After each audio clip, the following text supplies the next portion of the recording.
Ruben Nava, and Jesse Romero. Jesus 911. Soul Patrol, Jesus 911, two-man car, Jess Romero, Dr. Dan Schneider. We're here to help people love God, save souls, and slay error. Dan, hope you had a great weekend. I sure did. This is the day the Lord has made. Let us rejoice and be glad. I'm going to have Dr. Dan Schneider. He's going to walk us through. All of you have watched the movie. Most of you have watched the movie Linda Blair, with Linda Blair, the exorcist, back in 1973. So here's what we're going to do. We're going to assume that Linda Blair contacts the Catholic Church on her own. And let's say Dan Schneider he's the contact person in this instance, and he's the assessor. So I'm going to want Dr. Dan, to walk us through the essential phases of a protocol that a potentially possessed person, what we would call an Energumen, what if a person suspects they're diabolically afflicted, John Doe or Jane Doe? So they contact the Catholic Church.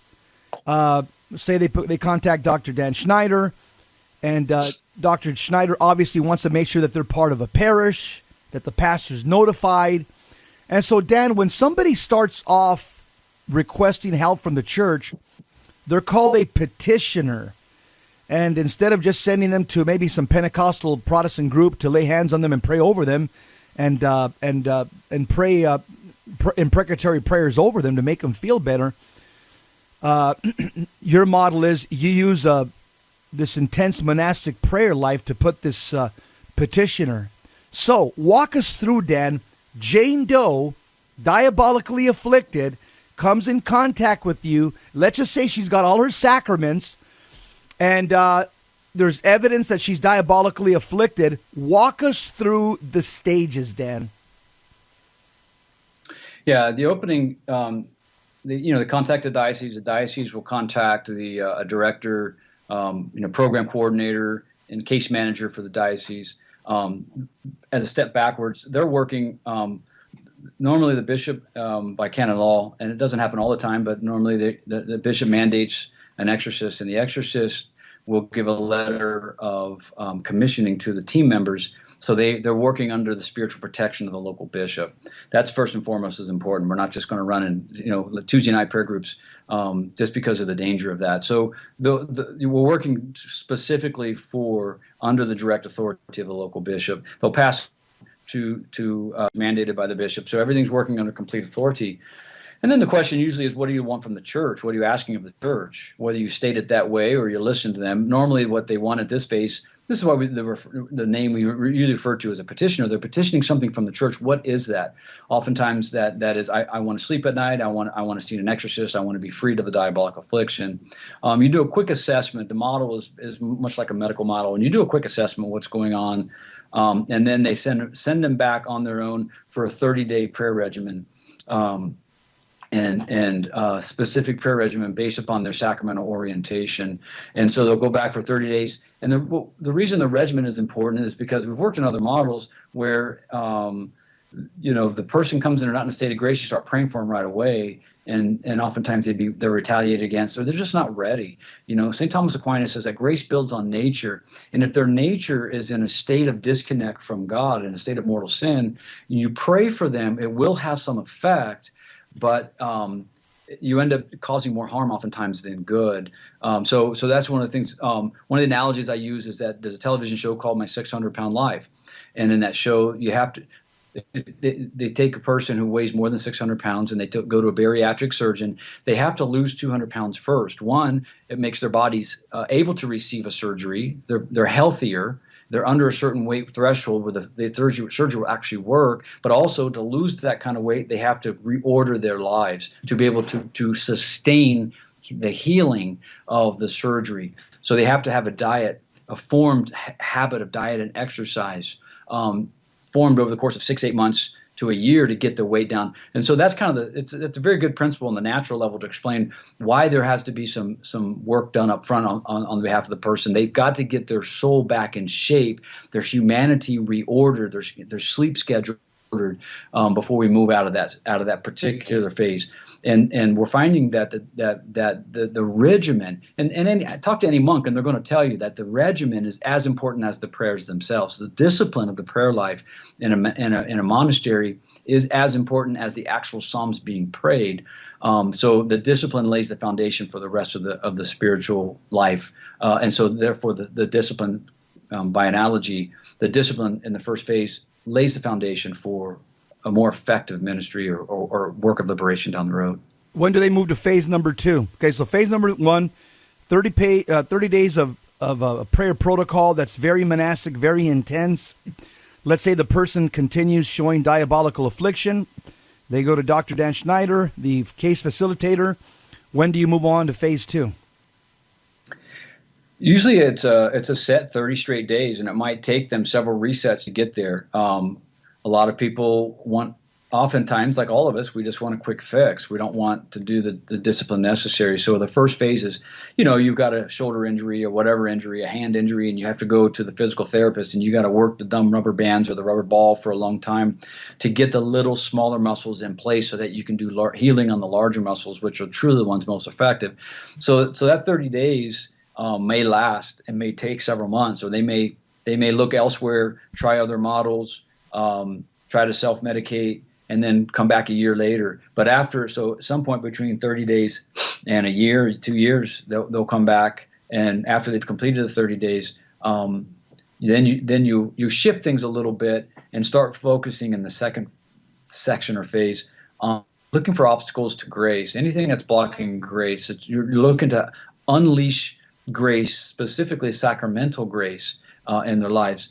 So, as married people, and most of our cases are married, it's through the sacrament of marriage, through our spouses, that grace flows to us. And so helping to reorder things in the home, and the whole home should be praying these prayers together, not just the person who's afflicted, but husband, wife, any children who've been baptized, over the age of baptism, age of reason. Over the age of reason, if they're baptized and make their first communion, they should be doing the prayers in a limited degree. So the whole house praying together, and it's and then that's after the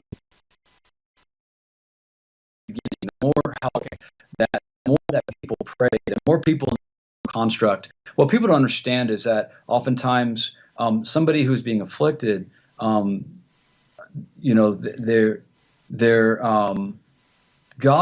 is, and it's hard for us to understand this, but God looks down and he sees a family that has disorder, that has problems, and so he looks and he allows any at all manifestation or any evidence of the presence of evil is allowed by God. It's not like the teacher is away and there's no teacher in the classroom, the kids are going wild.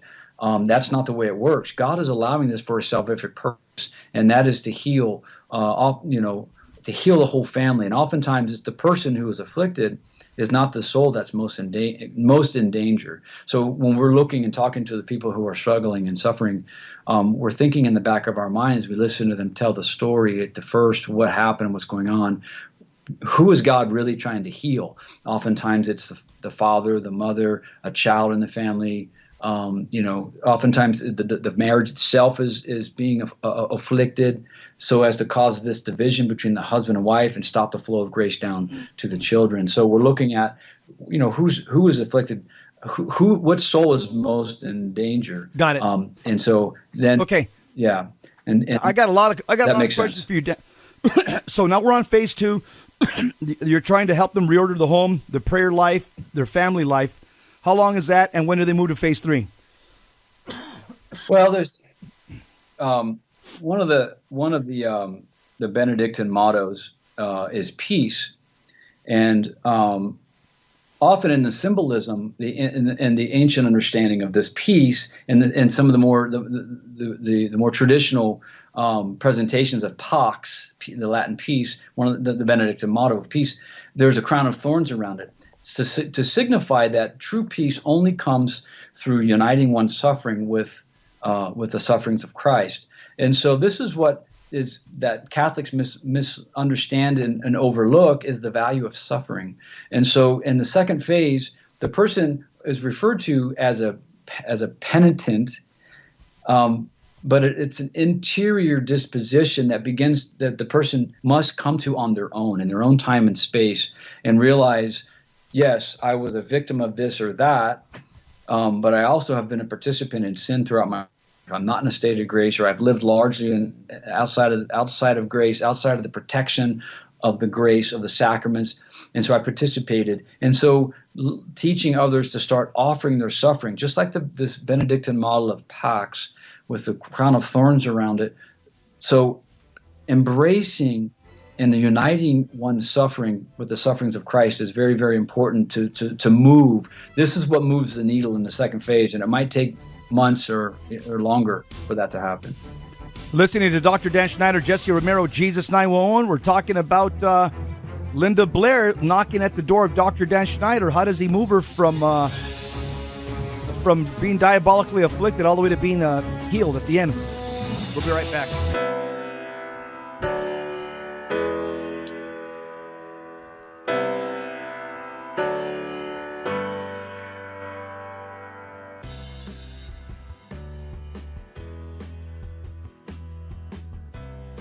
Hi, this is Jesse Romero from the Terry and Jesse Show, also from Jesus 911.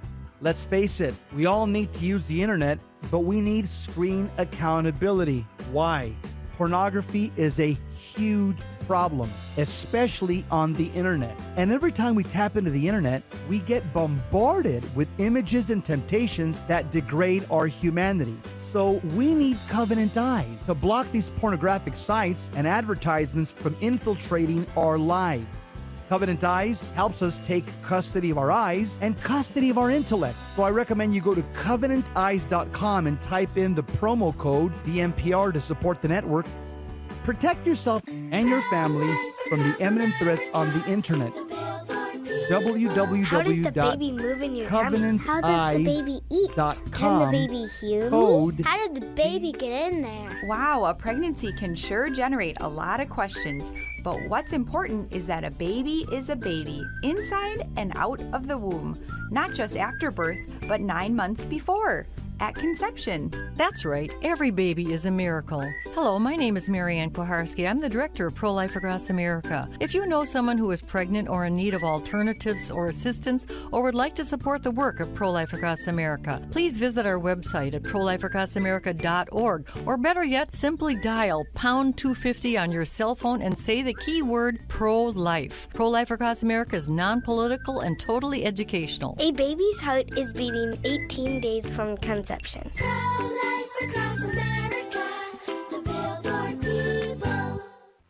Buying or selling your home or your business property? This is Terry Barber. Real Estate for Life underwrites the Terry and Jesse Show, and they can connect you to one of 900 pro-life real estate agents around the world. And when they receive their referral fee, they will give 80% of it to a pro-life organization. Wow, that's 80%. realestateforlife.org, 877-LIFE-US1.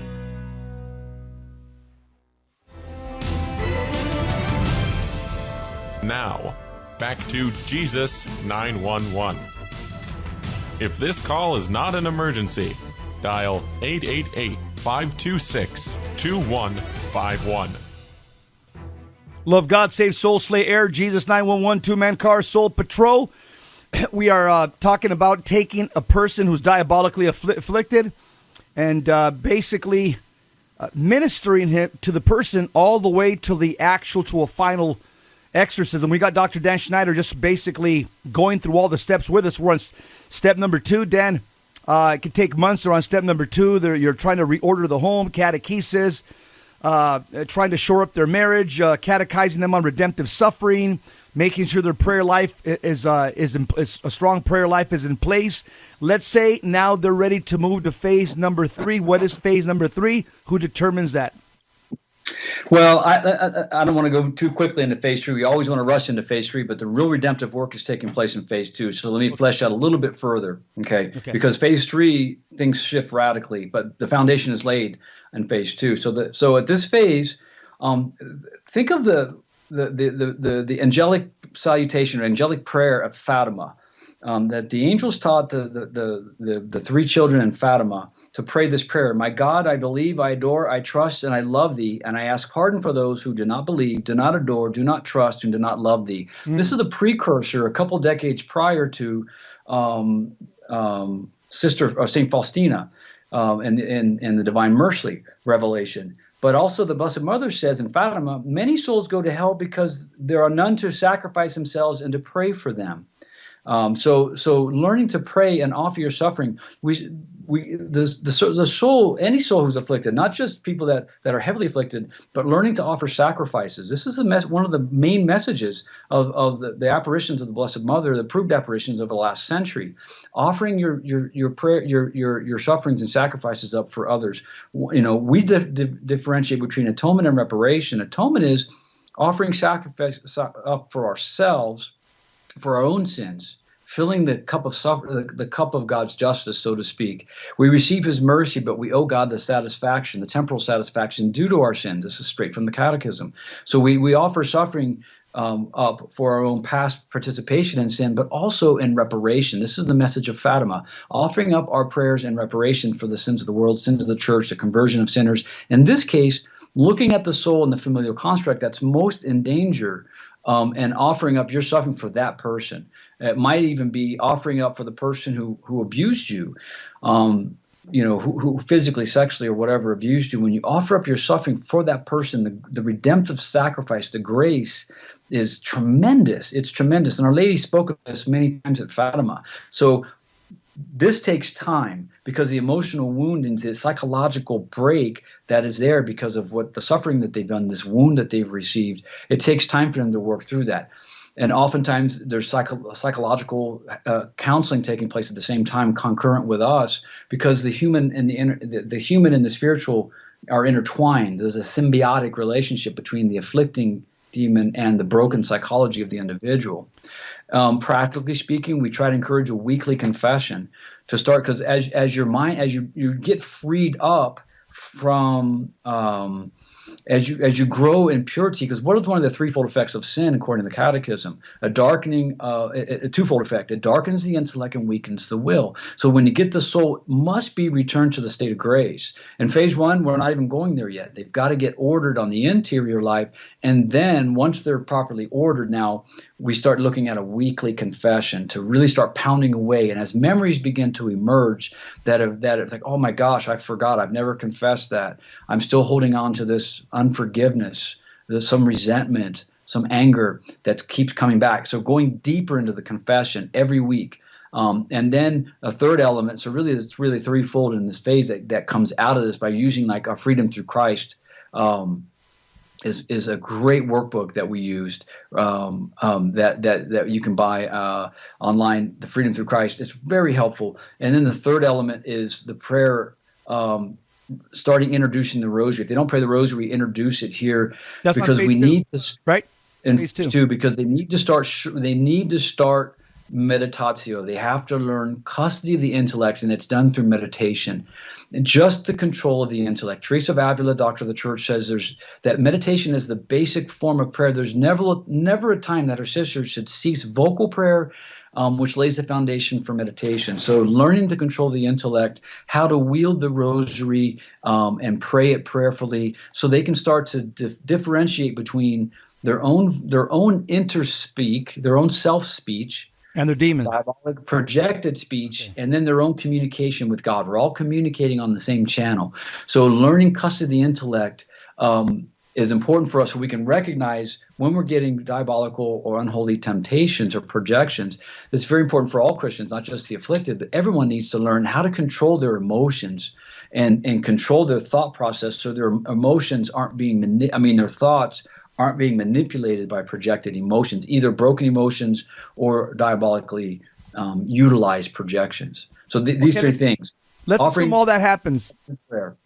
Let's assume all that happens. Okay. Now they move on to phase three. What is phase three? Phase three now, the soul's the assumption is the soul's got their life ordered to prayer. They've gotten rid of, also in phase 2, you've gotten rid of any ties to evil.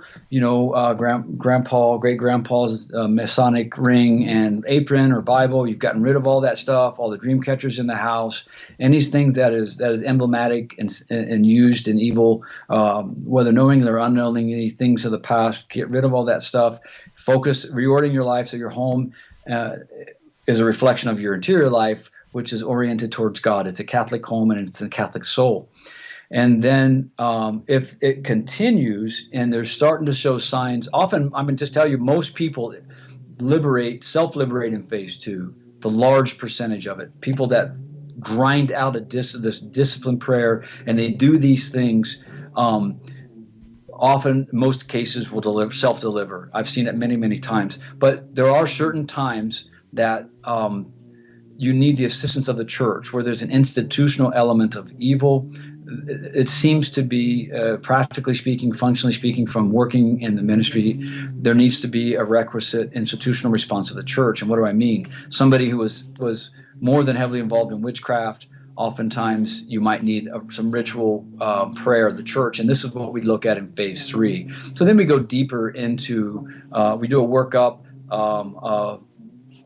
an intake form. They go over, and they're starting to make connections between what's going on. Now that we work with their parish priest, who ideally has been hearing their confession, and we're accompanying and offering assistance to the parish priest. We're not doing this independent at all. We're doing it under the authority of the local bishop and the mandated exorcist, but then in union with the parish priest as consultants to show him what prayers, assisting him on what prayers, severing prayers. And this is where the work of normal deliverance takes place, which is different than exorcism. Exorcism that's phase 4. We'll get to that. But deliverance is now, some deliverance prayers are being introduced to supplement what is happening in the confessional. Got it. And so the person in phase 3 is probably already living in a state of grace at this point, right? If they're not in a state of grace, they're not in phase 3. They got to maintain a state of grace. Okay, so phase 3, they're living in a state of grace. Again, they're working with their parish priest. They're firing their weekly confession. Their life is pretty much in order. Their house is in order. The parish priest is taught deliverance prayers, what he should be doing as well. Let's just say they're doing all this, Dan, and the diabolical affliction, the signs of what St. Charles Borromeo called possession, they're still present. Now we move them on to phase 4. What is phase 4? If it lingers here, it takes it. You can't move into the 4th phase. Would be possession, which is extremely rare. Usually, when someone comes and says, "I'm possessed, I need a priest," it's normally psychological. It's a sign. It's a warning sign that there's a heavy psychological component. So then in the 3rd phase, you're doing deliverance prayers, what's called chapter 3, or the Leonine prayer, which is a prayer that only priests can pray, and only priests that have the authority of the local bishop to pray. It's the prayer that Pope Leo to St. Michael against the fallen angels. It's a very effective prayer, but there's others. There's other ancient prayers. St. Cyprian, there's a prayer attributed to St. Cyprian, and others. Very ancient deliverance prayers that are very effective. So you mentioned there's three signs of, you have to have certitude of preternatural or supernatural diabolic affliction. And so if you don't have these signs, you can't have certitude for the rite of exorcism. It's not just done all the time. It's very rare, and this is when the priest, after consultation with the pastor, the exorcist, and consulting with the pastor, also consult with a medical professional, and to determine is this psychological. If there's a psychological explanation, you've exhausted every other resource, then you can look at potentially moving someone into possession, treatment for possession, full possession. Okay, so when is it determined that they're a case of possession? Who makes that determination? Usually it takes several months, if not over a year. The medical model starts with the principle of do no harm. And similarly here, you could jump into the chapter 3 or the Leonine prayer and do more harm than good because the soul's not in a state of grace. I've seen it many times. So you're using the prayer of the church commensurate with the level of affliction, but you don't walk in because you've got I have cancer, or I need heart surgery because I have heart pain. Well, let's first do a checkup, and you work through, and let's work on your diet. Let's try to do it as naturally as possible. So because possession is a very serious, exorcism is a very serious prayer. And so there must be signs of preternatural activity that is provable and seen by other people. The other people witness these things as well. So it's not just I hear voices, because you can hear voices in a kind of a perfectly psychological explanation. So until that is determined, and you're working with an expert in the medical field as well, who has done an assessment of them, where you can determine that this person, it's again very rare, 3 to 5% probably of cases actually move into the rite of exorcism. Yeah. So who makes that determination? Is it the priest, or priest in consultation with the medical doctor or the therapist? Well, there has to be a medical doctor assessment, and then there's an official form or a letter that is written to the bishop requesting, and the exorcist has assessed the situation, looked at the medical evaluation. He's looked at and spoken with the pastor who's done deliverance prayers and to some effect, but they're just stuck, and they've determined that this is a case of possession. And then they petition, the bishop will write a letter authorizing the rite of exorcism. And once that starts, you're committed. It's game on. You stay with that soul until you're liberated. Got it. You're listening to Dr. Dan Schneider. He's walking us through somebody basically petitioning the church all the way to the very end, if this is a bona fide case. And I got a lot of questions to ask Dr. Dan. Very good information that most Catholics have probably never heard. We'll be right back. Two-man car. Don't go away.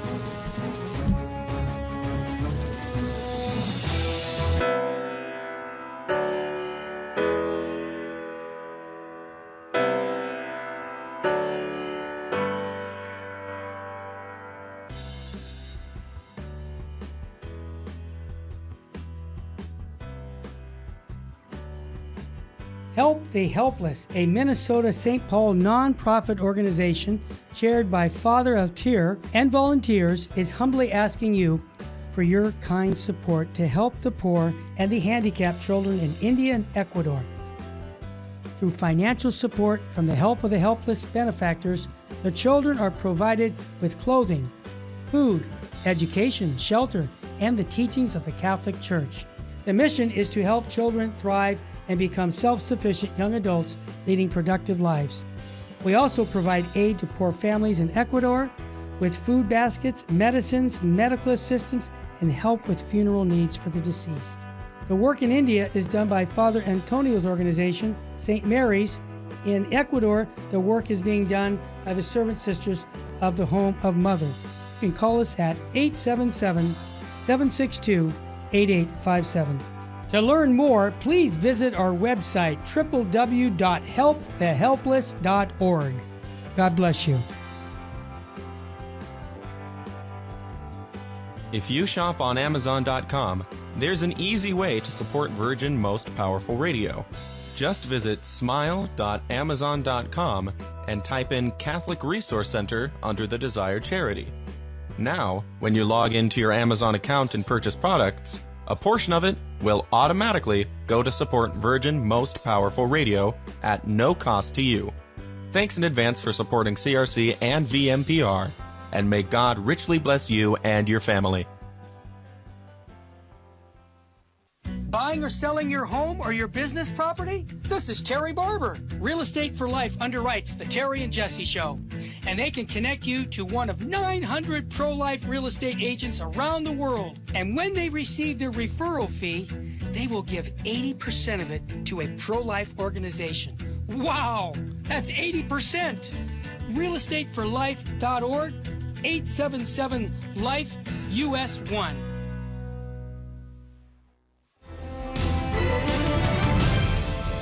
Now, back to Jesus 911. If this call is not an emergency, dial 888-526-2151.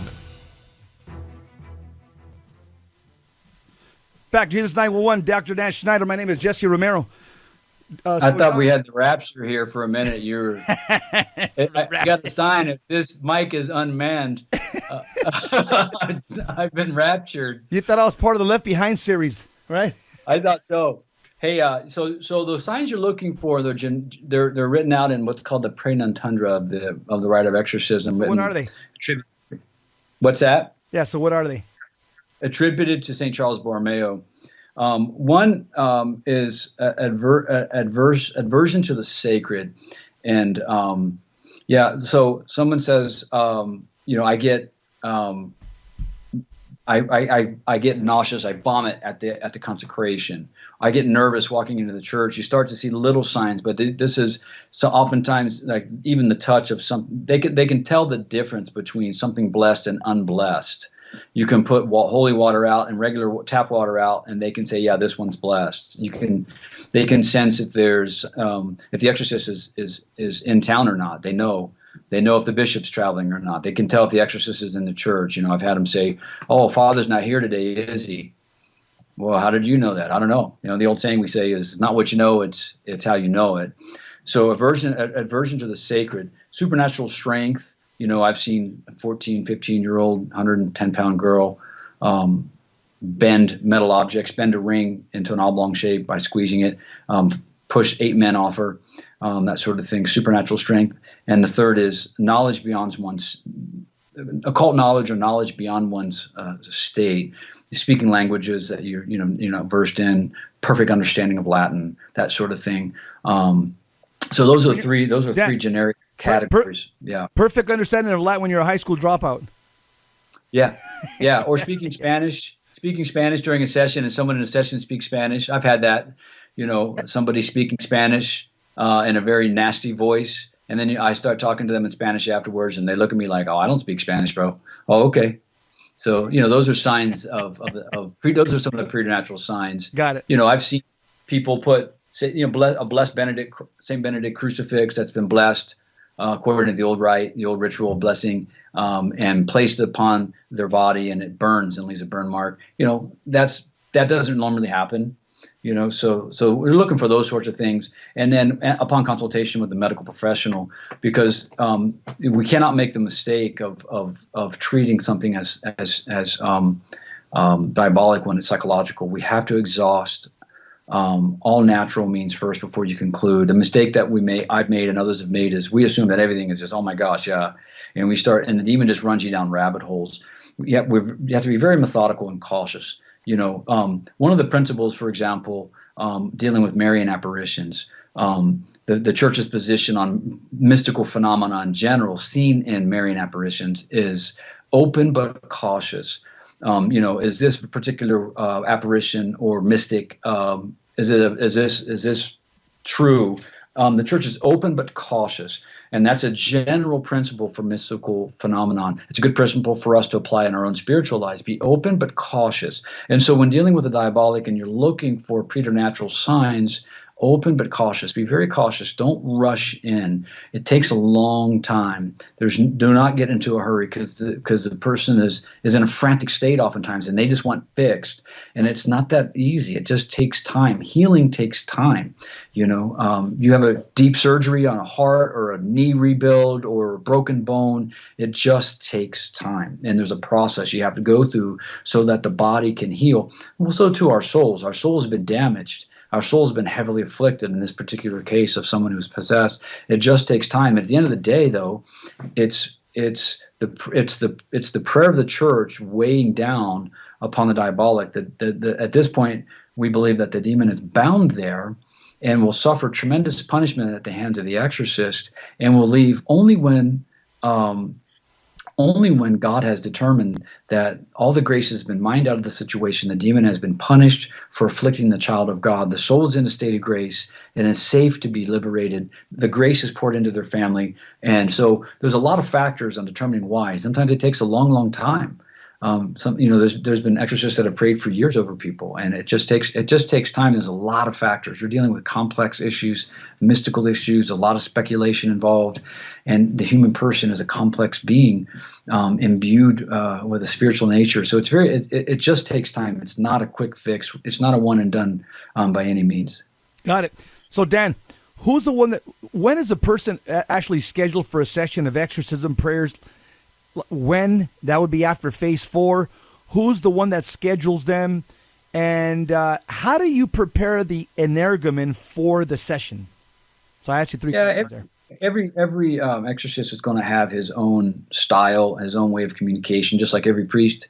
Your own parish priest communicates. Do you want to talk to Father? He wants you to call him on a cell phone. Another priest says, don't call me on a cell phone unless it's an emergency. Email me. Another one says, go to my secretary. She keeps my calendar. So, oftentimes the exorcist is very busy. So he'll let the administration go back to a deacon or a lay team member who's a coordinator in the ministry for him in the diocese, and they'll say, okay, Father, we've moved this person, you've moved this person into the 4th phase. We're going to do exorcism. Here's the workup. We're documented everything over the last 18 months, all the work we've done. This is we think entry points. This is where we think the holding point is. This is where we think the attachments are. This is what's been blown out by the parish priest through deliverance prayers. This is what we think is remaining. Here's basically your chart. What do you want to do? Okay, let's order a session, and let's arrange a session. So you arrange a session. Whatever team members have gotten that are working under the mandated exorcist, so they're protected. You say, we're on Tuesday night. We're meeting at this church. Because it's secluded, it's quiet, it's out of the way. Obviously, all activity should be on holy ground. You're not meeting in people's houses and public places. It's only on holy ground, sacred ground. And so, and then you'll meet according to whatever the dictate of the exorcist is, and he'll tell you when to meet, and you'll get there maybe 30 minutes early or whatever, and do some prayers, that sort of thing. Get ready for it. What about the Energumen? How do you prepare him for, like, say you're coming on Tuesday night, Father's going to pray over you, the rite. What do you tell him? I mean, you don't say, hey, well, right before you come, go to In-N-Out and have a double-double. I mean, what do you tell the Energumen? Yeah. Obviously, the state of grace is absolutely essential. You got to stay in a state of grace. Go to confession to your pastor. Ideally, the pastor is present, because now you've got 2 layers of spiritual authority on the person with the person. You've got the mandated exorcist who has the mandated authority from the local ordinary, and also the pastor who has pastoral authority, spiritual authority as pastor. That's the ideal situation, and the priests are working in tandem. They oftentimes will even take turns on some of the prayers, but if not, the parish priest will just stay and pray. But getting someone in a state of grace and getting them to shore them up, hey, just ignore any projections, do the best you can to fight through it. You're going to get 1,000 excuses on why you should. You and I get resistance to go exercise. You and I've talked about this. I don't want to work out today, but you do it. You fight through it because your fallen nature is lazy, and we're all lazy. And so spiritually, when there's an afflicting, possessing demon, they're going to be sending all sorts of roadblocks against us against the soul to keep from coming and showing up at that session. They always have to bring a family member with them to assist, and different priests have different protocols. So it all kind of varies a little bit, but they need someone that drives them there and takes them there and is present as witness to it as well. Dan, so where's the team sitting, or standing, or kneeling? But how many people are on the average team? Is there a team leader? And like, where do you situate them? I mean, do you put them like, is it like the testudo position? I mean, what do you do? Do you put them like Spartans around the person, or do you have them on their knees? What's the preference? Yeah, it just depends. It's up to the exorcist. It's his decision. He's the general. Christ is the exorcist. Our Lady is the commander of angels. Saint Michael is always present and exercising his power and his mission in life, or his mission in the heavenly realm for us. So it just depends if the person, if it becomes kind of violent. Sometimes you might need some help there with the person, but otherwise the people sit in the back and pray. They sit in the church and pray, and the priest does his prayers with maybe one assistant holding the book and one person there, or two people there present to make sure, that everything is safe. So, does the Energumen, do they usually sit? Is that the? Yeah, sometimes they sit, sometimes they lay. It just depends on, you're dealing with St. Thomas says that each angel is its own species. So there's really no predicting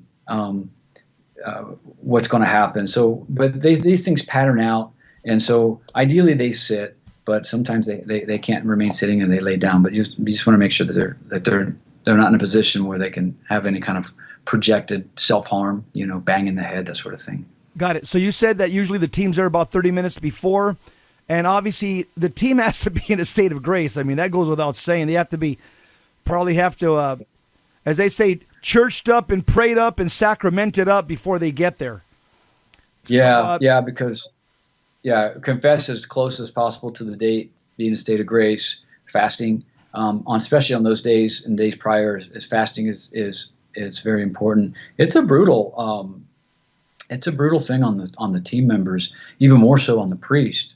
So you just understand your role, stay in your lane. We're here to support the priest and whatever assignments he gives us, and we offer our own suffering up for this particular case. Just as we're telling, hey, you need to offer your suffering up for liberation. We got to practice what we preach, and we have to. Anyone participating in this should be, should be doing penance. So it doesn't have to be anything great. What was the Curé de Ars said? The patron saint of parish priest about the confessional. He says, "Be a lion in a pulpit and a lamb in the confessional. Give a slight penance and do the rest yourself." This is the Curé de Ars advice to priest. So for lay people, it's similarly, we're entering into the stream of a very mystical thing. We're dealing with the mystery of a soul that is being purified and brought back to Christ. And so it's a tender, beautiful experience. Got it. Jesus 911, Dr. Dan Schneider, Jesse Romero. Dr. Schneider's walking us from beginning to end, the rite of exorcism. We'll be right back.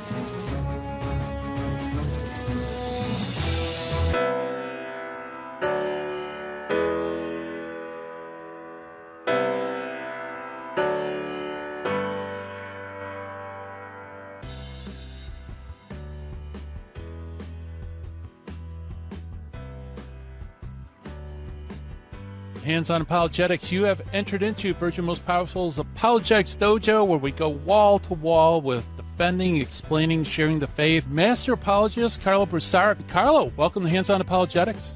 Hey, Gary, it's great to be back in the dojo, my friend. Master Apologist Ken Hensley, welcome to Hands-on Apologetics. Good to see you again, Gary. Good to be with you. Michael Barber, welcome. You have entered into the Virgin Most Powerful's Apologetics Dojo. Gary, thanks for having me on. We are chatting with Master Apologist Carl Keating. Jerry, it's great to be back with you. Coming into the dojo is our good friend Steve Ray. Thank you, Gary. Good to be here. Tim Staples, welcome to Hands-on Apologetics. Hey, it's great to be with you, Gary. Thanks for having me on. Join many others in Gary Machuda's Apologetics Dojo. We have some of the best Catholic apologists in the nation. Streaming live weekdays from 10 to 11 a.m. Pacific. Hands-on Apologetics on Virgin Most Powerful Radio.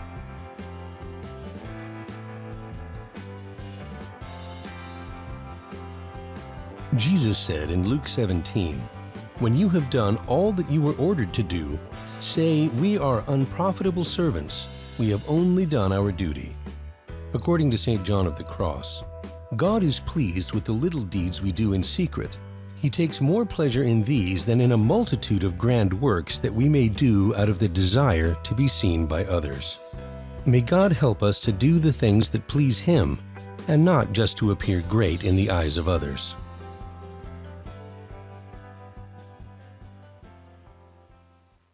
Buying or selling your home or your business property? This is Terry Barber. Real Estate for Life underwrites the Terry and Jesse Show. And they can connect you to one of 900 pro-life real estate agents around the world. And when they receive their referral fee, they will give 80% of it to a pro-life organization. Wow, that's 80%. realestateforlife.org, 877-LIFE-US1.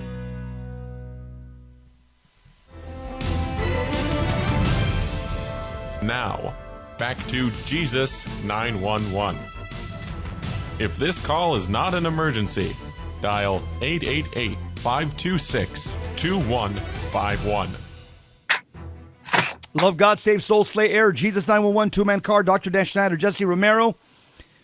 Just, we're talking about taking a person who is a petitioner, now he's now a penitent, and now he's an actual case. He's an actual Energumen. So, Dan, when the prayer starts, does the priest pray chapter 2 before he prays chapter 3, or does it matter? Second question, should he pray in English or in Latin? Does it matter? Third question, How long does it take to pray chapter 2 and chapter 3, the whole thing? What's the duration of going through chapter 2 and 3? So I hit you with 3 questions. Yeah, precision is very important, and nowhere. Now, sometimes there are moments that the priest can go extemporaneous, and if he senses something and goes after something, but otherwise he follows the rubric. You know, that the old saying: "Do what's in red, say what's in black." You know, do the red. So it starts off. He actually starts at the beginning. At the very first one, he'll do this. It's an announcement. A priest, one who is expressly and in a special wise authorized by the ordinary when he intends to perform an exorcism over persons tormented by the devil, must be properly distinguished for his piety, prudence, and integrity of life. And this goes for anyone who's involved in this: piety, prudence, and integrity of life.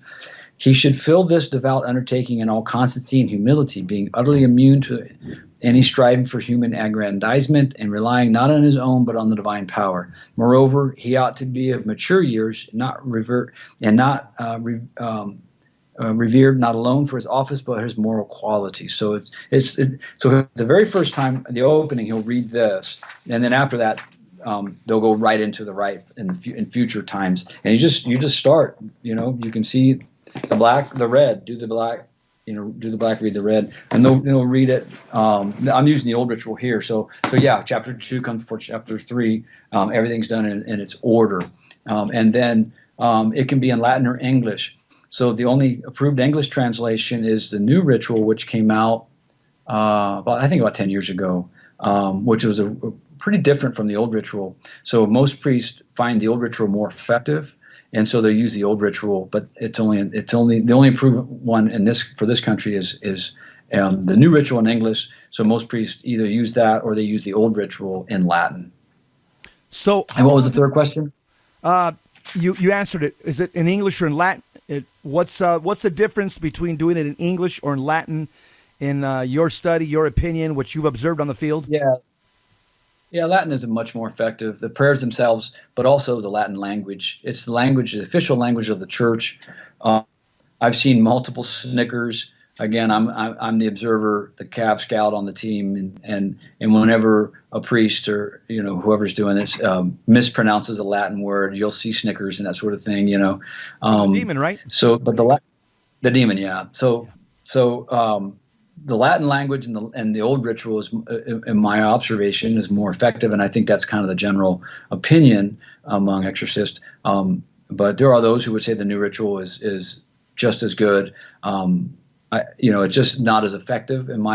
It's just the words themselves, the prayers themselves. There's no imprecatory prayers. It's more liturgical and communal, and the old one is. It's the old saying. The saying that I've heard is the old rite is a weapon disguised as a liturgy, and so it's a heavy weapon, and the new one is more liturgical, disguised as a weapon, so to speak. So but it's up to the priest. It's up to the exorcist's choice.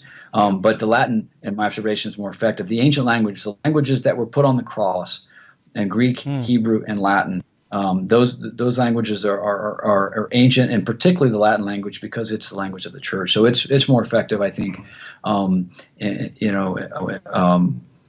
And the demon recognized it more because this is the language that's been used against them from the beginning, at least since the church's institution as a Latin-speaking church. And then the third question was, how long does it take? Usually I think it takes about 20, 25 minutes, depending on the priest and how much to struggle through, how good his Latin is, and how many times he's done it. But 20, 25 minutes, and it's good to do maybe 3 cycles. So it takes about 20 minutes to cycle through one time. To cycle through chapter 2 and 3, correct? Or the whole ritual. Okay. The whole rite takes 20 minutes, yeah, including all the chapters. There's a lot of psalms that are being read, that sort of thing, and some direct imprecatory prayers, yeah. So it takes about 20 minutes, and it's good to cycle through 3 times just to see what kind of reaction you get. And of course, you give the person a break because I mean they're going through a physical and torment and mental torment, so the priest is going to give them a break after he cycles through one time, talks to them, gives them some water, probably asks them some questions before he cycles again, correct? If they're cognizant, yes, but otherwise, yeah, if they're cognizant. Most of the time, if you're there, they're probably not. If you're at this point, they're probably not cognizant. Got it. So, what reactions can you expect from the Energumen? And let me just mention, Father Forte in his book, he writes that. He says, here's what he says. There are 2 principal types of demons that cause 2 distinct types of possession. The Klausi and the Aperti. He says, a Klausis demon causes the possessed to close his eyes with them rolled back when entering into a trance. An Apertus demon causes the possessed to keep his eyes open while in a trance, giving looks of anger and rage and speaking a great deal. The Aperti are loquacious and violent, and the possessed person often needs to be held down during the exorcism. The Klausi will speak after some time of prayer, always without opening their eyes, but others are completely mute. Then he says, the Abditi, which means hidden or secret, the Abditi demons are those that hide in the interior of the possessed person without showing themselves in any way, and the person notices the change in his life and feels strange things that make him suspect there's an external force that has entered him. He can't even experience preternatural phenomenon. But when the priest prays, the demon resists and gives no sign of being present. In some cases, Abditi demons have been able to resist 2 hours of exorcism without giving the least sign of their presence. And after much insistence, the demon can resist and cannot resist any longer and shows himself in all his rage and with all the signs that often appear in possession. He says, the Abditi demons are not a distinct type of demon. They're simply demons who hide themselves within the person. He says, but the 2 main demons that you have, he says, that are forced to reveal themselves, they will act like the Klausi or the Aperti demons. Again, Klausi are the ones he says causes the possessed to close their eyes or have them roll them back and puts them in a trance. The Aperti keeps the eyes open while in a trance and gives looks of anger and rage and speaks a great deal. What's been your in the field? What have you seen more? What's more common? It's a great mystery. So I think it's about the same. I think it just depends on what you're dealing with, and it's not just.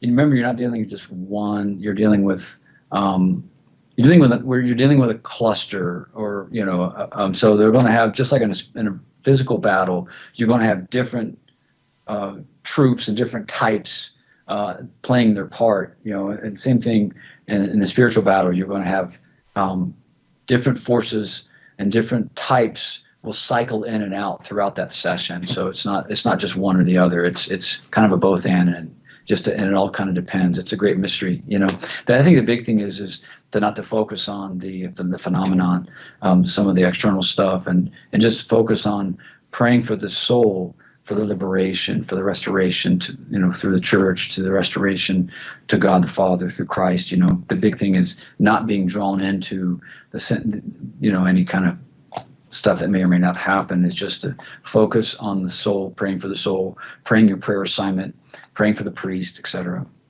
Dan, 3 questions. Who suffers more from demonic possession, men or women?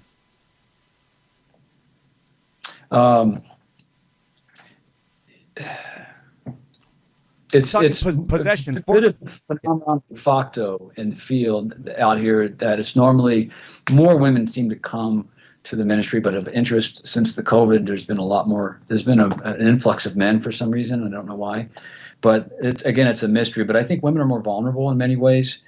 Just we know in the physical realm, look at just say, STD statistics, how women's nature, their bodily nature is more vulnerable to STDs than men. So too in the spiritual realm, there's some mystery there of the vulnerability of women. Maybe it's the openness, maybe it's their it could be a lot of things. I don't know. I can't really speculate on it, but yeah, it seems to be more women than, but even that kind of cycles through in various parts of the country and various teams. Dan, where do you see more violent manifestations, with men or with women, or maybe equal, or both? Yeah, I think it just depends. I think it's kind of equal. But by and large, a larger majority of cases are women. But yeah, they can be. But that doesn't mean that they can't get rather animated. One last question before we wrap it up for today. Great show, by the way. When does the priest know when to end the session? And then what should the team do right after the Energumen leaves? What should be done? Yeah, beforehand, the priest gives assignments to everybody, praying for, infrastructure, praying for the soul, praying for the person, praying for the priest, praying for any of the lay people that would be closer to the person. You'd have different assignments. And then afterwards, the priest makes the decision. You kind of have to watch, very sensitive to the you don't want to quit early, but you don't want to push so far that you're cause any harm to the person physically or so usually, you should get out of there in an hour or so and not let it prolong, because this is a long, don't fall into the temptation of we got to get this done and get it out of here. It just takes time. You're accompanying a soul in a major place in their life.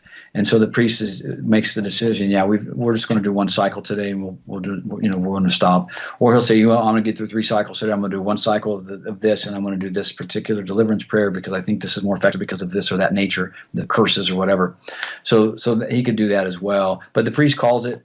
The person goes. He gives, and then afterwards, you like any battle, you discuss anything that was projected, anything that you saw or heard, and then. The priest usually does a infilling prayer for the person, and then prayers against retaliation again for the team and the priest. Got it. Thanks, Dr. Dan Schneider. You've been listening to Jesus 911. Jess Romero, your host, and we've been talking about Catholic spiritual warfare, taking a person from basically the very beginning when they knock at the church's door all the way to the very end to the rite of exorcism. And thanks, Dan Schneider, for providing some good intel for the body of Christ. Up next, Gary Machuda, hands-on apologetics coming from the Midwest Command Center. But you got 2 men here that love the Lord, love Our Lady, faithful to Holy Mother Church. We're signing off. We're 10-7. We're out of service. See you next time. Same Christ time, same Christ channel. God bless you. Keep the faith. If you like what you hear, then like us and share this show with others. See you next time. We're out.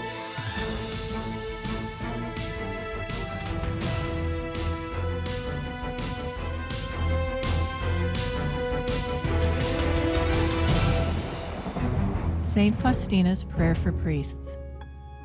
O my Jesus, I beg thee on behalf of the whole Church, grant it love and the light of thy Spirit, and give power to the words of priests, so that hardened hearts might be brought to repentance and return to thee, O Lord. Lord, give us holy priests. Thou thyself maintain them in holiness. O divine and great High Priest, may the power of thy mercy accompany them everywhere, and protect them from the devil's traps and snares, which are continually being set for the souls of priests. May the power of thy mercy, O Lord, shatter and bring to naught all that might tarnish the sanctity of priests. For thou canst do all things. Amen. Virgin most powerful, pray for us.